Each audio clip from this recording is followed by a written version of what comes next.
morning, everyone. I'd like to welcome you here to our webinar today. We're going to be doing Synexus, the key to your pretreatment program. We'll be discussing features in the Synexus program. Just to kind of introduce myself, my name is BJ Yoder. I'll be leading the webinar today. A little bit about myself so you guys know who you're talking to, who you're listening to anyway, is I am with the tech support department and sales department here at AllMax. I have been in the wastewater industry going on 35 years, so I've done everything from being an operator to lab tech all the way up to superintendent, and also including running our pretreatment program at the treatment plant that I was at. So with that, we're going to go ahead and get started. We will be using a sample database that we have, and we will get into the pretreatment section of Synexus. So as we go in here, first of all, just to give a little update on Synexus, for those of you that may not be familiar with it, it is a program that allows us to track all your industrial pretreatment information. There are some as we go into the program and as we are looking at the program into the database, one of the first things that's able to be done is to actually track all your industries. Now, these industries can be categorical, significant non-compliant, whatever, not significant non-compliance, just different types of industries that you want to track. And you can break those down into several different ways. We do give you the ability to track fog as well, if you want to go and do that. But this is our basis for the program itself. And once we have industries set up, one of the key things to a pretreatment program is discussing limits. What limits do the industries have? What things are they going to be tracking? How often will they be tracking? So one of the big setup issues once industries are put into the program is actually defining the limits that are based in their permits. So when we go into the program and under pretreatment, there's a limit section. This here allows you to go and add limits based on their permit. Now, these limits that we have in here are based on an effective date limit. They are not a limit you just set and let it go. These can be changed and be modified depending on what your permit is and how often they change, and what you're wanting to see. So when we go into the program and we start looking at limits and we're getting ready to add limits, what we're going to be doing is this is going to be based off of, again, what their permit is, but also what sampling is being done, what sample locations are being tracked. So in pretreatment, in the Synexus program, one of the things you're able to do is you can set up multiple sampling locations, each having their own set of samples. For example, you may have at a sampling location, we may have one that is set up for the industry to send their information to you, that you track their information. You may have one for your city samples. So like if you split the sample with the industry, or you're sampling, just happen to be sampling at the exact same time as the industry is, you may want to go ahead and have a separate location. And this gives you that ability to look at that. So, but when we go and put in new limits, what we're going to do is we actually go in and we select an effective date.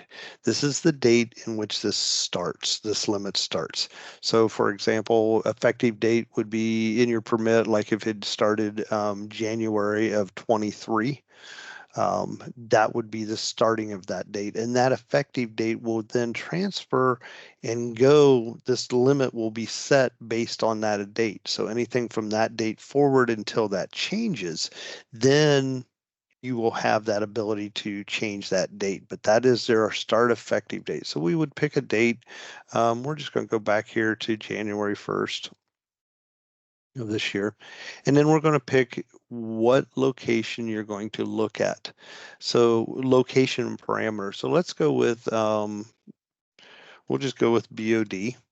And we have a BOD here that we're going to track.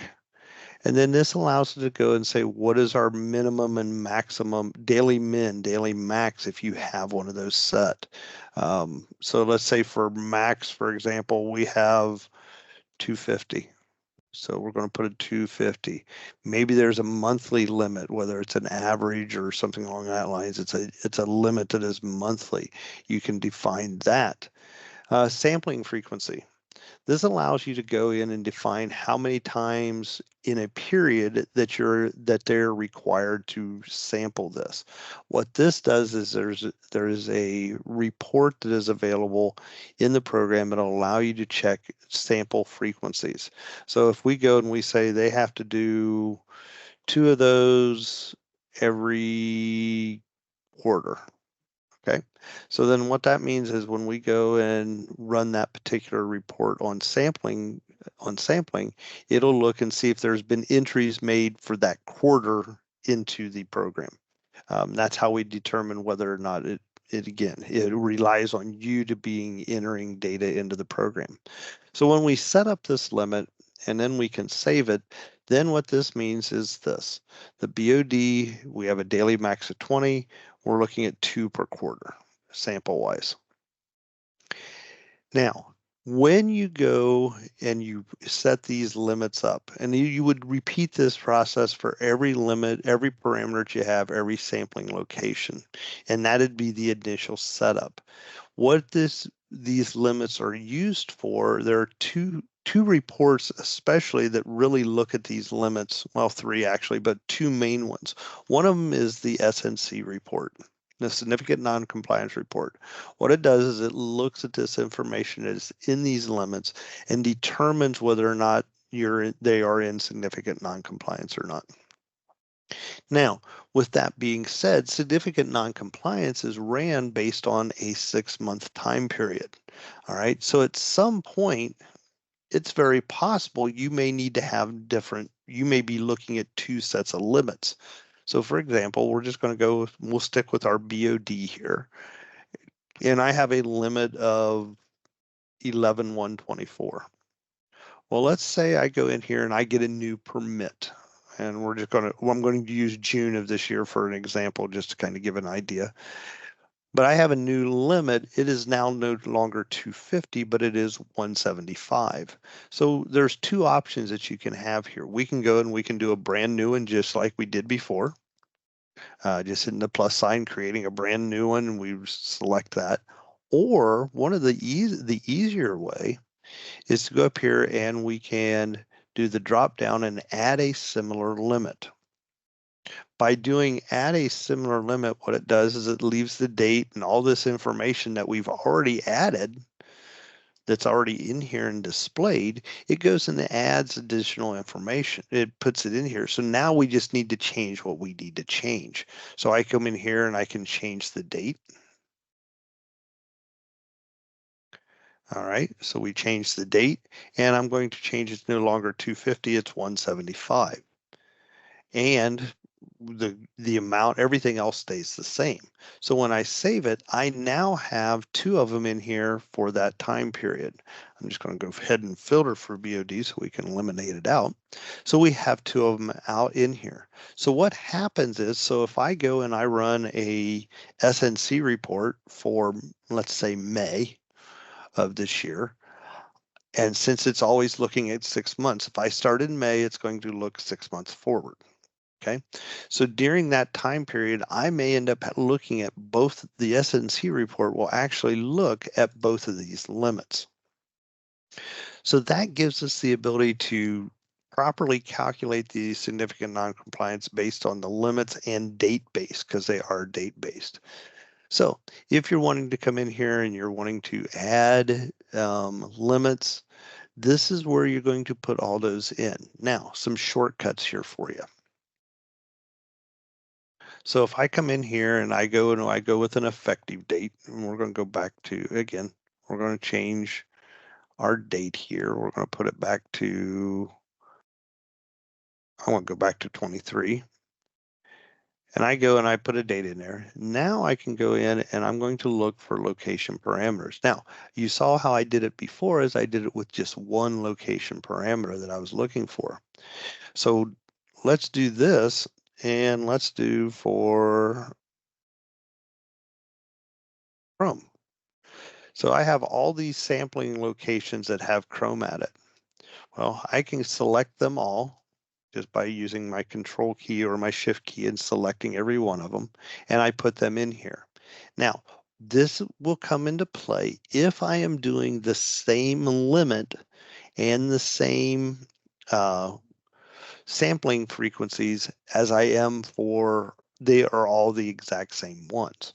So if I put a daily max in here of 1, and I'm doing a sampling frequency of 2, and we're going to go annually.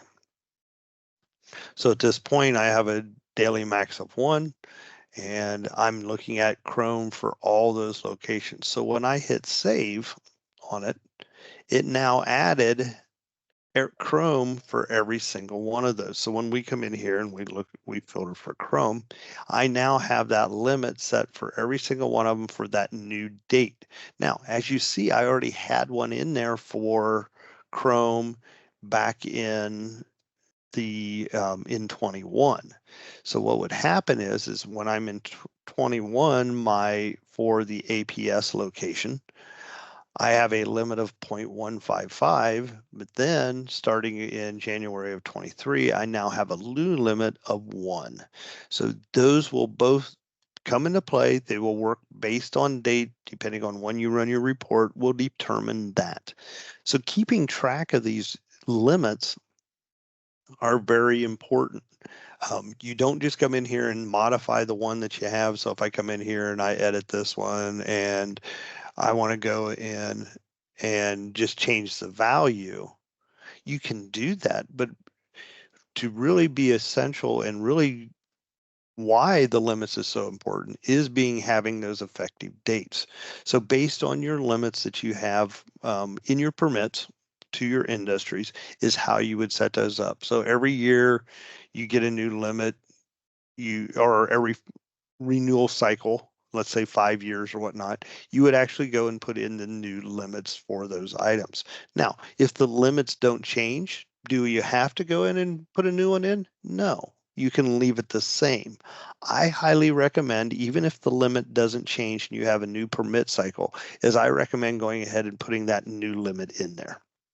And the reason why is when we go and we look at the information and we're coming in here and looking at limits, we can actually search for a given date range and see what limits you have in there. And you're going to repeat this process every time you do limits, every time you set them up, you'll just go in and you'll add those new limits in here. And these are going to, and again, these are the ones that are going to be calculated on SNC. If you are tracking things that for an industry that has nothing, is not limit based, let's say flow, for example, maybe you don't have a limit on it. You don't have to go and set it up as a limit unless you want to go ahead and set it up and just do a sampling frequency. So like if we come in here and we add a new one from that standpoint, and again, we'll go back and we'll select our date. And we're going to go ahead and we're going to grab flow. So you can go in and you can set up a flow. Okay. And we go ahead and put this in here. And maybe there's no limits, so there's no min, no max, no monthly limit. But we want to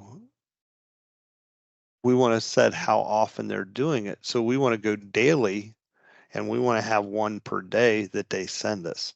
That way, when we go and we set this one up, it has no limit associated with it. There's no limits, but we can run our sampling report to show, did I get enough samples? So did we get enough samples for that, being able to see what is going to be needed for you, okay? So that is the key behind the limits and why we're doing the limits the way we are and why you want to track these limits periodically make sure these are up to date, because a lot of reports in the program, the limit report, the SNC report, and the sampling report all require this information to be filled out and being able to be tracked. So once we have limits, and like I mentioned, we have reports that we can go and we can look at. And here's a good example, and I'll give you an example of the SNC report.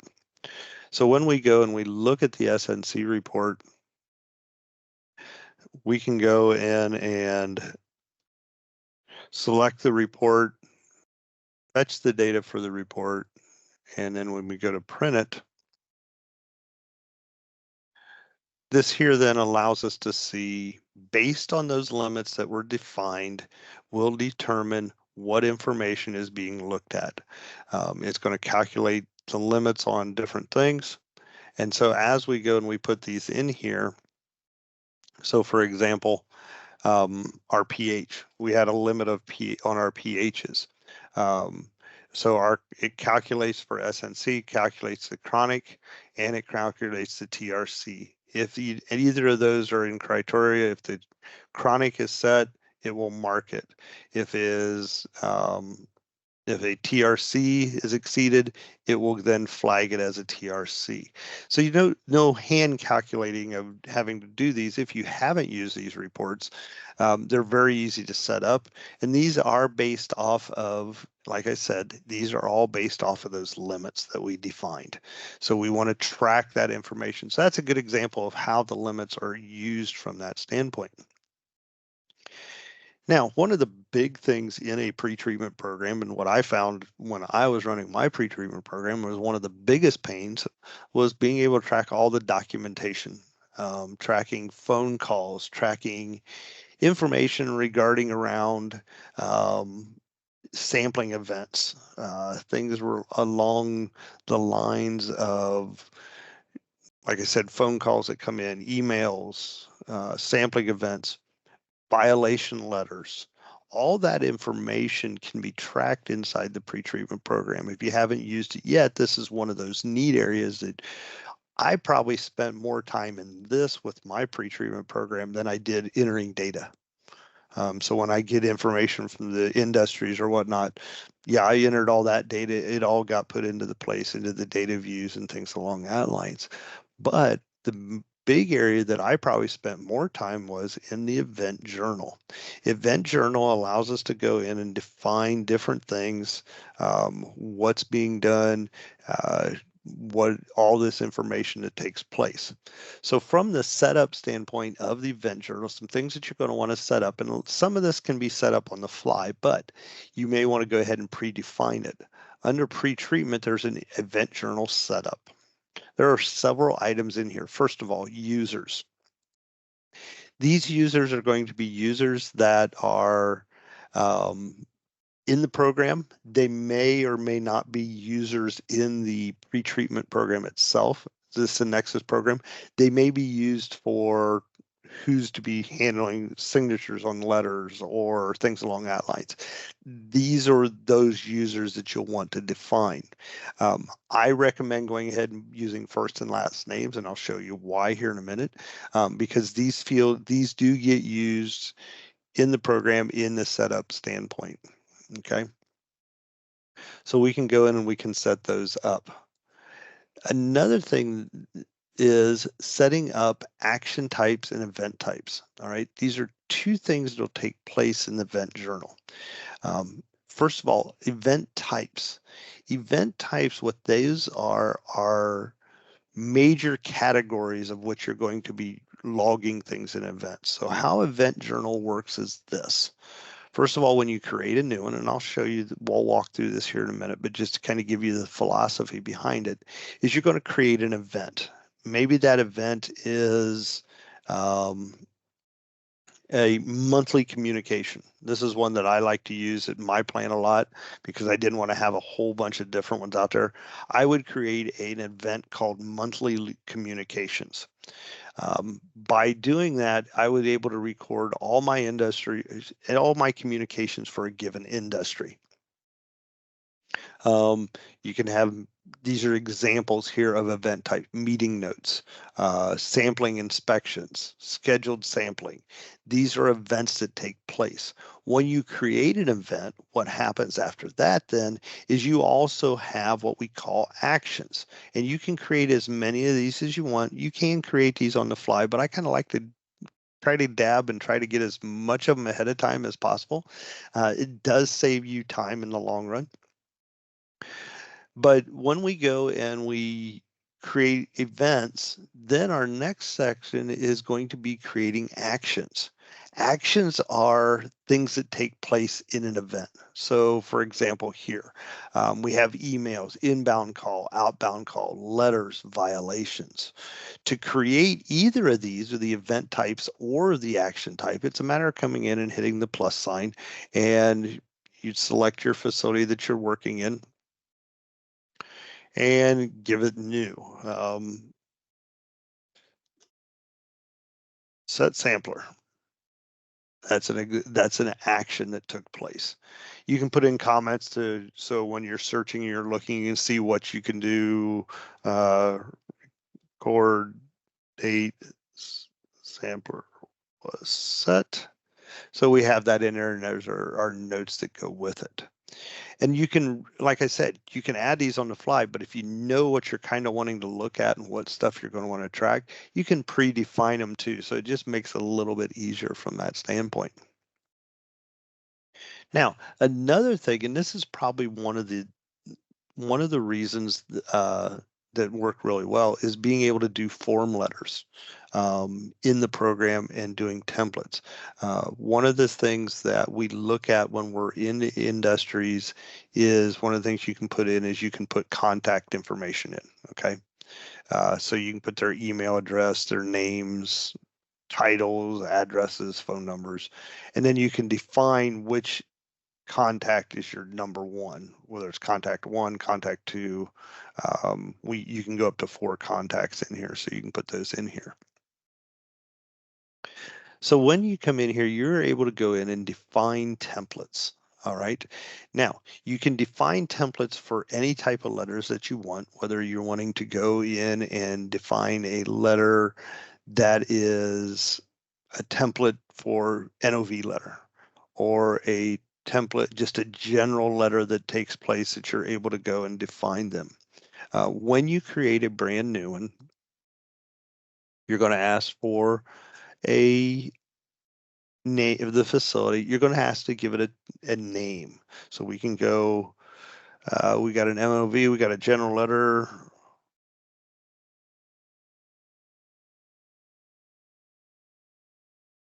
So we'll do a follow-up letter. All right. So we can do that. And when we do that and we save it, we can then edit the follow-up letter. This goes and gives you a text format that allows you to put information in here. Okay, so we can go and we can add additional things in here, and we can grab different, I mean, this is just like a little text field here. You can change your positioning. You can insert stuff from clipboard. You can look at an object. This is where we can go in and we can actually grab and put an Excel file in there if you're wanting something along that lines. But the other thing is you can actually go in and we can go and you can put formulas in, which this is where you're going to go and add additional things like replaceable fields, for example. So I can come in here and I can go in and put a date. So when we insert a date, it puts it right here and it gives the text. This is the text that is going to be used for inserting the date. And we'll show this here in a second. So then I can come in here and I can go and put in under pretreatment, I can go contacts and I can grab the contact name and I can put that in there. And it'll go and put that in. We can do the address. We can do anything that is in that contact information. So we can put address in, and so on and so forth. So then we can start writing the letter. dear, and again, we can put in the contact, we can put that name in again if you want, and it'll fill that in. On this date, we did this, etc., etc., etc. We can go in here. Then you can go in and you can put your name in to fill in, and we can go to the user, and I can put the username in here, and that's my username, and we go from there. This allows you to go in and save this template. So there's one template, the NOV template, for example. This is the template that I use with NOV. It's date, time, address, contact name, industry name, all this information in here. And then I always put in here, because all these change depending on what you're going to do, I just put list parameters and results here because it's a violated whatever. And then you can put additional text when you go to do this. So when you go and define these templates and you have them defined, they are available then to you in the event journal. Okay. So now, how do we work with the event journal? So under pretreatment, we have event journal. So when we go in here, we can go in and we can create a brand new event. All right. So we're just going to go ahead and I'm going to do a brand new one. You're going to pick a date. And again, this is the date at which it starts. I'm going to go April 1st is when it started. You can pick the facility, which you're going to default to your facility, and then what industry you're going to want to use. Okay, which industry are we talking about? It doesn't matter which one, it's whichever one you want to look at. So we're going to go with APS Ice Cream Express. The event type, and this is where we select from that list. And again, if you don't have one in here, you can always create one on the fly just by hitting the plus sign. We're going to do this as our monthly communication. So I can put that in there. Created by. Again, this gives you your list of people and what you're created, who created it. I created it. It's assigned to. Don't have to assign it to anybody because of what we're doing, but you do have the ability of pulling up that list again and assigning it to somebody if you're wanting to. Status. This just gives you a way of, again, information of what's going on about this event. This isn't always an open one because we're doing monthly communications. And so this is going to be an event that's going to be used throughout the entire month. If there is a violation, you can check this and you can explain what that violation is, okay? Next, we have 4 date fields over here to the right. We have a response required, a response actual, completion required, and completion actual. These are fields that are available in the template as well. So if you set stuff up in the template for a response date, you're required to have a response by this date, it will pull from this location. It is not a necessity that you put dates in here. They're not needed, but they are helpful if you're going to want to use them from a different field. So then you can put any notes down here. Because of the event type that we did, and we had a description already, it already fills it in. Recorded communications for the industry, calls, emails, etc. We put them right in here. So when we save it, then we now have an entry here for this monthly communication for APS Ice Cream. So our next step is we have what is called the action detail tab. You flip over to that, and here's where you're going to track anything that takes place. So here's what we do. We go and we get a phone call coming in. So we come in here, we hit a note. It's going to be on the 2nd, for example, action type. And then this is where we can pick from our list. It's an inbound call. And what user took it. And again, whoever is putting this entry in needs to put in. So we'll say Jane went and she selected it. All right, then I can go and I can put in details about a call. I kind of recommend, if you're able to do this, when you receive the call, and you can start putting your notes in right away. Or if you're not, track your call on a notepad, Windows Notepad. Then you can copy and paste that information in here. Uh, so Fred called regarding upcoming inspection by.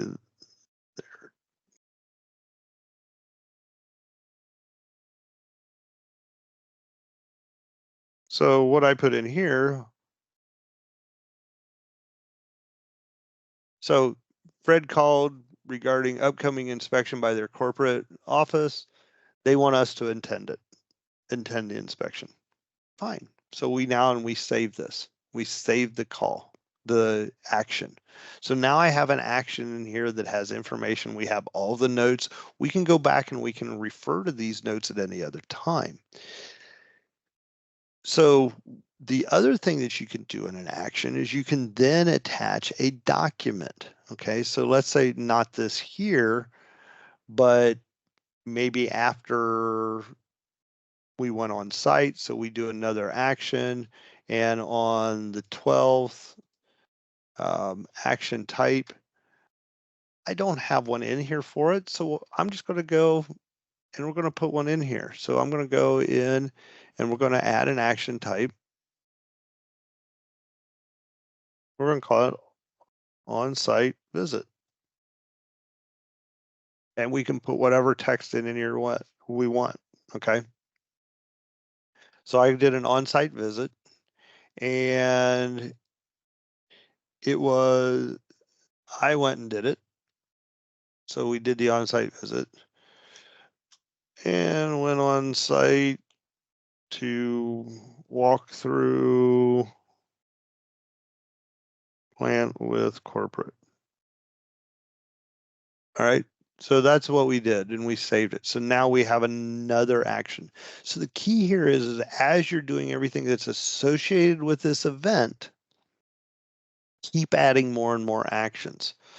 So maybe after this on-site visit, okay, I go and I want to write them a letter and just say thanks for coming us and letting us come and everything like this. So I can come in here and I can hit the three-dot button. I can create a new action document, all right, which allows us to use one of the templates. I can link to an external log document. So if I'm doing a report and I print that report out, one of the things that you're able to do is log the document once it's been printed. I can actually link that to this action. Or I can use an external document. So if you aren't using the templates that you have in here and you have documents already made, you can actually go in and grab those documents and link those as well. All right. So we're going to create a new action document. And at this point, it's going to bring in all our list of templates that we have. And I'm going to do a follow-up letter. So when I do that, here's how it went and filled in all the information that we had set as fillable fields. Okay. So then I can come in this and I can put whatever wanted to drop a note.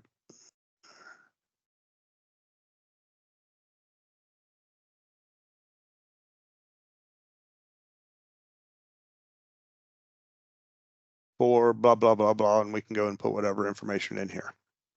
So when we go and we do this and we hit OK, it now attaches that template, that letter to here. I can then go in and I can print it. I can then go back and I can edit it later. I want to edit the one that I just did. But this is now associated with this action and with this document. So you can go in and you can put all these in here. And the key behind this is by having all this information in here and being able to track all these action documents, all the communications you do, any sampling events.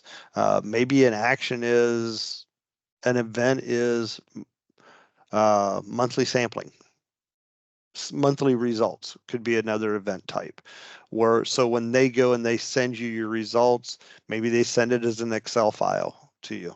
You could go save that somewhere, and you can come in here and do an action. And maybe this is monthly sampling, but you do it for all year. So when you get your results, you can have a list of every document that was sent to you with their sampling information on it. So every Excel file they sent you, maybe the action is the action type received sample results, received results. So you do an action type, received results, attach their document right here so that they can go and see that. And then you'll have all your Excel files right here in one spot. All right. So what does this give me? All right. And how I used to use this was once a year. We sampled our industries twice a year. One was a scheduled event, one was a scheduled sampling, the other one was a unscheduled sampling. We just showed up at their door and we said, hey, we're sampling you. So our scheduled one usually included an inspection. It was a sampling and inspection at that one on our scheduling. So what we would do is we would come in here and we would filter by the industry. We would filter by date range for a given date range for the previous year or whatnot. And then what we would do is come in here and we would print these out. All right. So when we go and print the journal events, a window pops up and allows you to say what you're printing. So we would do everything. So when we would go and print this out, this is what we would end up with. So for that time, we would get a list of everything that was done, any communications, any date range, anything that was put in here. If there was a document attached, it would actually show what that document was. So we knew what we were looking at. And it broke it down by event. So we knew what dates we were. So we would print this event list out for the industry for a given industry before we went on site to do sampling, do our inspection, because then we can sit down with the industry and go and say, all right, here's the stuff that we did with you this year. We had a couple of issues with some NOVs. We could point those out, and we had all the dates and times in which all that stuff took place right there at our fingertips. Okay, we didn't have to worry about going through a stack of paper. Let's see, I think we had a violation on this date. This is by using the event journal, it tracks all that information, and we're able to go in and track and keep track of that information. So when we need to do a report, or we're sitting down with an industry, or maybe the state agency comes in and wants to look at your pretreatment program, then you're able to come in and show what you've done, how you've done, what you've communicated with those industries. This can make and break your pretreatment program. Because if you go and you say, yeah, I sent a letter out, and you don't have record of when you sent that letter out, then it's a matter of, well, we never got that letter. Well, we go and we sent the letter out. We sent it out certified mail. We scanned the copy of the signature card into the computer so that you have a copy of that. You can then attach it as a we can go and attach it as a document. So received signed card, certified letter signature, attach it. So then when they go say, well, we never got it, you can then pull it up quickly and say, yes, you did. Here's who signed for it. So then you have that. So look at Event Journal as basically your electronic secretary for your industries. Think of it that way. And that's what makes this really nice and really easy to use from that standpoint. So any of this information, and like I said, we talked about attaching log documents. You can attach a log document to it as well. So what I'm talking about is when we run this SNC report, for example, or I'm doing the limit report for the industry, whichever, or a data view, I'm printing out a data view or whatnot, and I run it. One of the things that gets done, and I'll show you here, is When we're done printing it, you get this comment here. Enter comments about a log document. So we could actually go and put in here, this is SNC report or APS 10-2021. So when we go and we log this report and we say log it, what then does is it makes a copy of that actual report the way it is. All right. So you have a couple options when you're going in and you're setting it up in there, like I was saying, in the event journal. You can also come in here and look at log documents under view.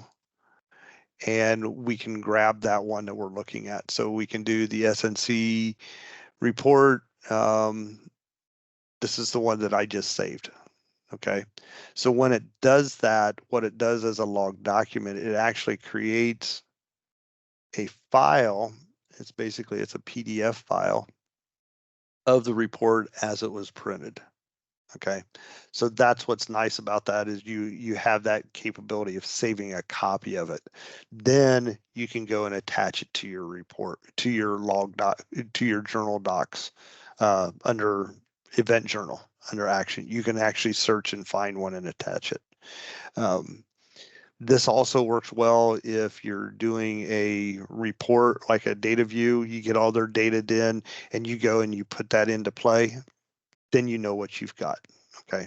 And you have that capability in there as well.